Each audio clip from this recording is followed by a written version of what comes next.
Hi friends, 6th ஸ்டாண்டர்டில் இயல் 7ல் வேலு நாச்சியார் பற்றி பார்ப்போமா? வணிகம் செய்ய வந்த ஆங்கிலேயர் சிறிது சிறிதாக நமது நாட்டை கைப்பற்றி கொண்டனர். அவர்களை எதிர்த்து வீரப்போர் புரிந்தவர்கள் பலர். அவர்களுள் வெற்றி பெற்றவர்கள் சிலரே. வீரமும் அதனால் விளையும் வெற்றியும் போருக்கு முக்கியமானவை. சூழ்நிலைக்கேற்ப செயல்பட்டு பெறும் வெற்றியே சிறந்தது. விடுதலை போரில் ஆண்களுக்கு நிகராக செயல்பட்டு வெற்றி வகை சூடிய பெண்கள் ஒருவரை பற்றி அறிவும் வாருங்கள். அதான் வேலு நாச்சியாரை பற்றி பார்க்க போகிறோம். இந்த மாதிரி தான் இருப்பாங்க. பார்ப்போமா?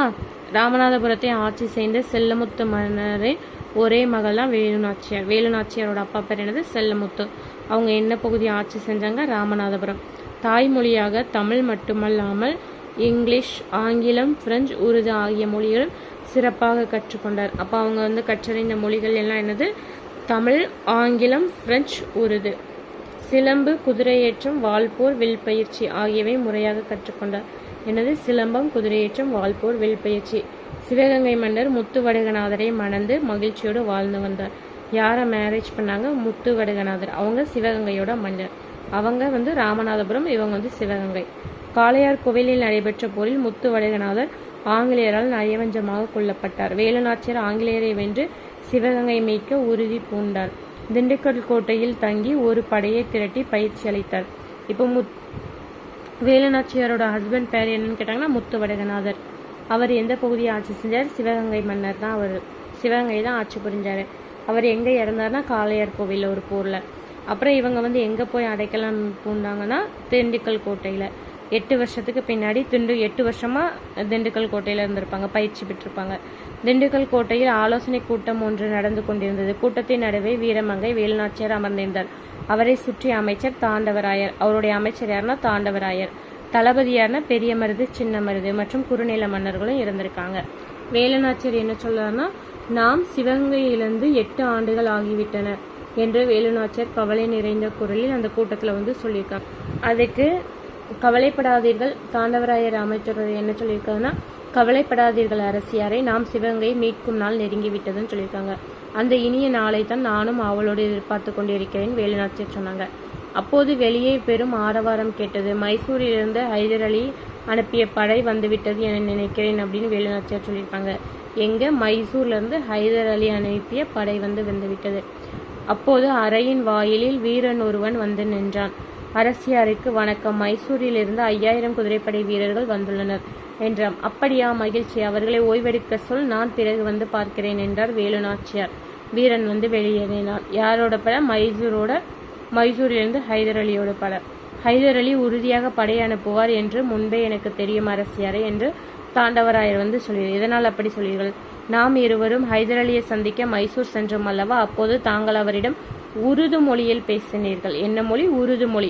அப்போது அவர் முகத்தில் மகிழ்ச்சி தோன்றியதை நான் கண்டேன் என்றார் தாண்டவராயர். நம் அரசியாரின் பன்மொழி அறிவு நமக்கு மிகப்பெரிய நன்மையை தந்து இருக்கிறது என்றார் சின்ன மருது. ஆம், நமது வீரர்களுடன் ஹைதர் அலியின் 5000 குதிரைப்படை வீரர்களும் சேர்ந்து விட்டன. ஆகவே நாளை சிவகங்கை மீட்க புறப்படலாம் அல்லவா என்று கேட்கிறார் பெரிய மருது. என் கணவர் கொல்லப்பட்ட ஊர் காளையார் கோவில். எனவே நாம் முதலில் காளையார் கோவிலை கைப்பற்றுவோம், பிறகு சிவகங்கையை மீட்போம் என்றார் வேலு நாச்சியார். அனைவரும் அதனை ஏற்றுக்கொண்டனர். மறுநாள் காளையார் கோவில் நோக்கி வேலு நாச்சியார் படை புறப்பட்டது. ஆண்கள் படைப்பிரிவினருக்கு மருது சகோதரர்களும் பெண்கள் படைப்பிரிவினருக்கு குயிலியும். தலைமை அப்போ ஆண்களுக்கு யாரு? மருது சகோதரர்கள், பெண்களுக்கு குயிலி. காளையார் கோவில் வேலு நாச்சியாரின் படைக்கும் ஆங்கிலேயர்களின் படைக்கும் இடையே கடுமையான போர் நடைபெற்று இறுதியில் ஆங்கிலேயரின் படை தோற்று ஓடியது. அரசியார் அவர்களே, காளையார் கோவில் நம் கைக்கு வந்துவிட்டது. நாம் இப்போதே சிவகங்கை கோட்டையை தாக்கினால் ஆங்கிலேயர்களை விரட்டி அடித்து விடலாம் என்றார் பெரிய மருது. அவசரம் வேண்டாம், இப்போது சிவகங்கை கோட்டை கதவுகள் அடைக்கப்பட்டிருக்கும். வரும் விஜயதசமி நாள், எங்கன டே? விஜயதசமி டே அன்று கதவுகள் திறக்கப்படும். அப்போது நமது படைகள் உள்ளே நுழையலாம் என்றார் வேலு நாச்சியார். சின்ன மருது என்ன சொல்றாருன்னா, அப்போதுமே பெரிய காவல் இருக்குமே என்றார்.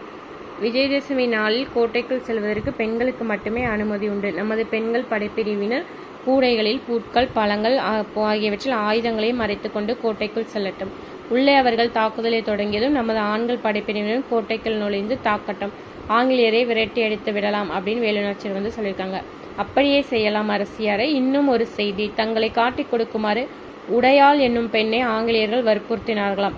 அவர் மறுத்ததால் கொன்று விட்டார்களாம். அவருக்கு நாம் உரிய முறையில் சிறப்பு செய்யணும் அப்படின்னு அமைச்சர் வந்து தாண்டவராயர் சொல்லியிருக்காரு.